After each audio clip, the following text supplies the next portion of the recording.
Oke teman-teman, ini saya rangkum ya kata-kata Kak Nisa ini ya. Artinya adalah dia bukan santri ya, bukan santri fik ya, bukan santri. Dia hanya sekolah di salah satu yayasan yang bernaung Tebu Ireng gitu ya. Artinya adalah dia seorang siswa, bukan seorang santri. Dia kan tidak mondok, tapi dia sekolah yang bernaung di salah satu yayasan milik Tebu Ireng gitu ya.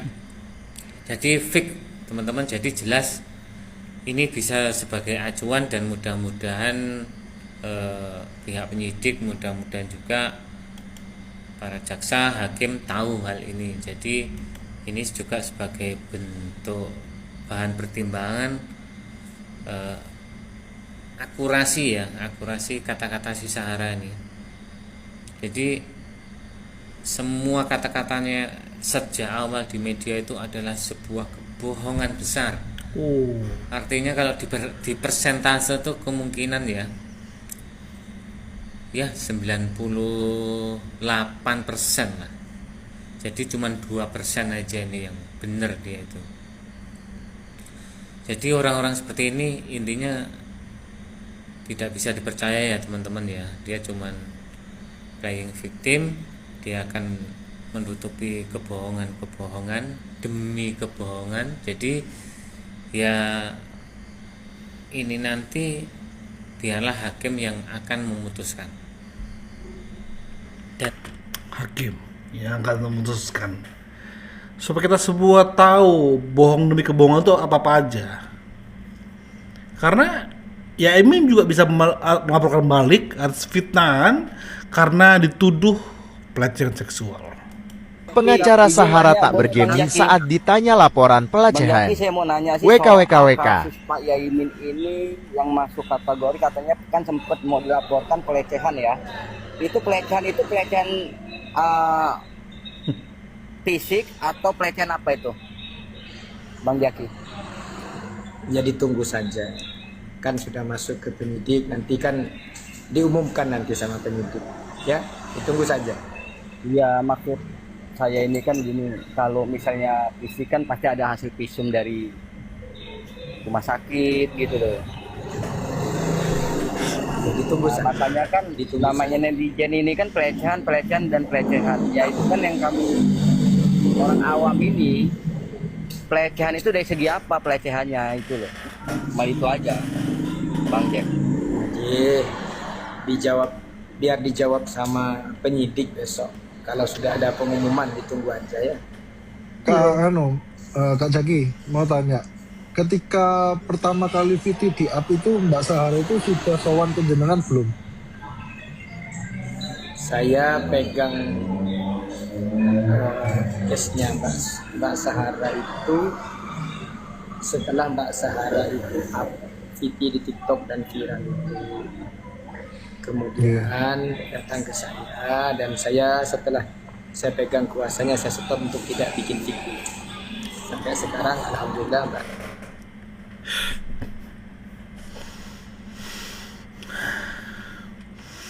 Susah jawabnya kan? Karena nggak punya bukti kan? Nunggu kepolisian menjawab.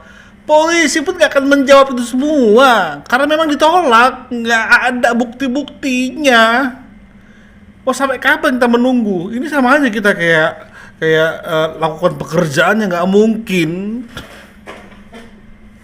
Yang betul-betul saja lah Jaki, ya. Oke. Terakhir ya. Cuman saya kaget loh.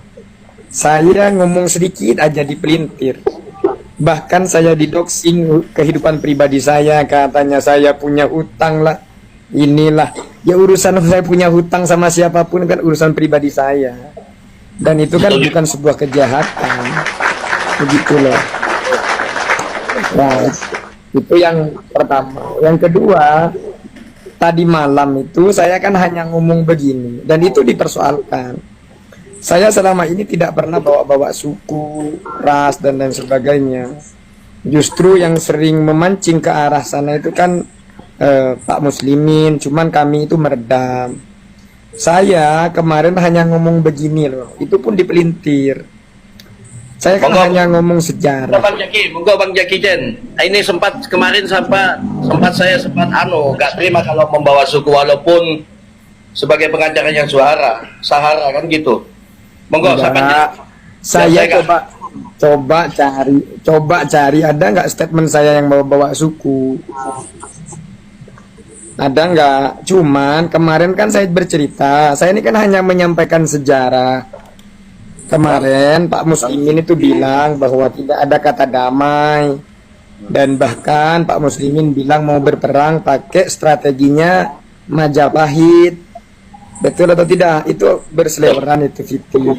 Saya sampaikan kemarin saya ke Polres itu pakai sarung dan pakai baju tradisional pesak. Kalau orang Madura itu pesak. Itu kan sebenarnya pesan saya bahwa di balik kedikdayaan Majapahit itu ada otak inisiator kedikdayaan itu kan ada di Arya Wiraraja. Pesan saya kan begitu kan sejarah. Saya tidak bawa-bawa suku, itu sejarah. Kedua, saya harus menyampaikan bahwa banyak sejarawan yang mengatakan bahwa Indonesia ini, Madura itu punya investasi yang banyak terhadap kemerdekaan bangsa ini. Itu kan sejarah. Saya tidak pernah bawa-bawa suku. Mbak Cincong, kau permasalahannya bukan itu. Kenapa kau diam saja ketika ada salah satu ormas ya yang membela kau? Kenapa kau nggak bersikap? Ormas tersebut bukan perwakilan kami. Ngomong dong. Jangan ketika ada yang mendukung kau menikmatin.